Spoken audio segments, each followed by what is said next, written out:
সুপ্রিয় বন্ধুরা, গাজীপুরের লিচুর রাজ্যে আপনাকে স্বাগতম। প্রিয় বন্ধুরা, একসময় আমরা জানতাম দিনাজপুর অঞ্চল লিচুর জন্য বিখ্যাত, কিন্তু বর্তমান সময়ে আমাদের এই ঢাকা অঞ্চলের আশেপাশে গাজীপুরে লিচুর জন্যও বিখ্যাত হয়ে উঠেছে। গাজীপুরের শ্রীপুর সহ বিভিন্ন অঞ্চলে লিচুর অসংখ্য বাগান রয়েছে। এই বাগানগুলোতে প্রচুর পরিমাণের লিচুর আবাদ হয়।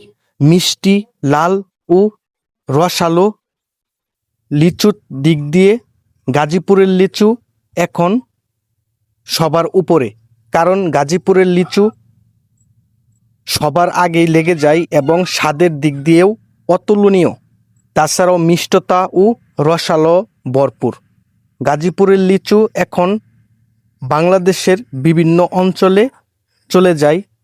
এর মিষ্টতা এবং স্বাদ দিনাজপুরের লিচু থেকেও উন্নত।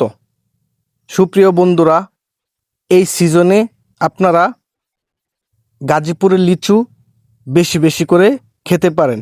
এটি মিষ্টতাও বেশি, খেতেও সুস্বাদু এবং সবার আগেই এই লিচুগুলো বাজারে পাওয়া যায়। আপনারা জানেন গাজীপুরের মাটি লাল হওয়ায় এবং শক্ত হওয়ায় খুব ভালো ফলন হয়।